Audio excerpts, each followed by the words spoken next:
पूर्वं वयं कुट्टकव्यवहारस्थं गुणलब्धो समग्रायम् इति दृष्टवन्तः। अद्य क्षेपः शून्यं वा क्षेपः हारेण भुक्तः निश्शेषो भवति तत्र किं कर्तव्यम् इति द्रक्ष्यामः।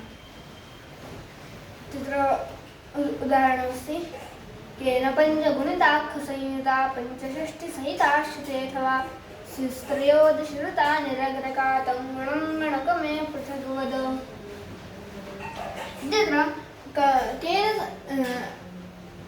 केन पञ्चगुणिताः खसंयुताः वा पञ्चषष्टिसहिताश्च ते अथवा स्युः त्रयोदशऋताः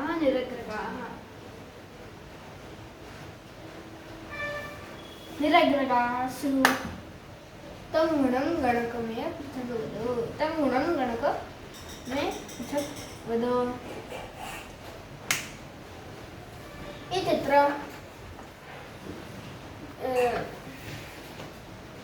सूत्रमस्ति क्षेपाभावोऽथवा यत्र क्षेपशुद्धो हरो धृतः ज्ञेयशून्यं गुणस्तत्र क्षेपो हारधृतः फलम्।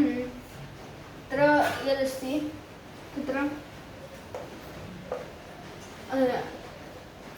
क्षेपाभावोऽथवा यत्र क्षेपस्य अभावः नाम क्षेपः एव नास्ति नाम शून्यं क्षेपाभावोऽथवा यत्र क्षेपः शुद्धो हरो धृतः क्षेपः हरेण उद्धृतः शुद्धः ज्ञेयशून्यं गुणस्तत्र तत्र शून्यम् इति गुणः ज्ञेयः क्षेपो हारधृतः फलं क्षेपो हारेण धृतः फलं स्यात्। नाम अत्र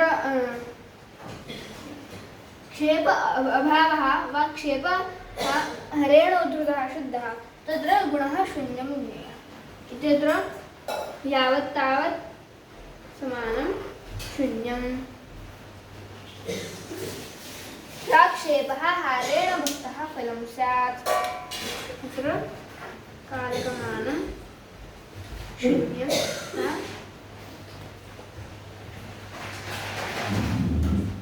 लभ्यते।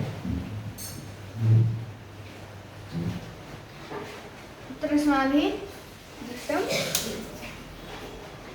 यावत् तावन्मानं शून्यं कालकमानं च शून्यं नाम यत्र क्षेपः नास्ति एव तत्र द्वयमपि शून्यं भवति वा यत्र क्षेपः हरेण उद्धृतः शून्यं भवति तत्र हारधृतः क्षेपः फलं भवति।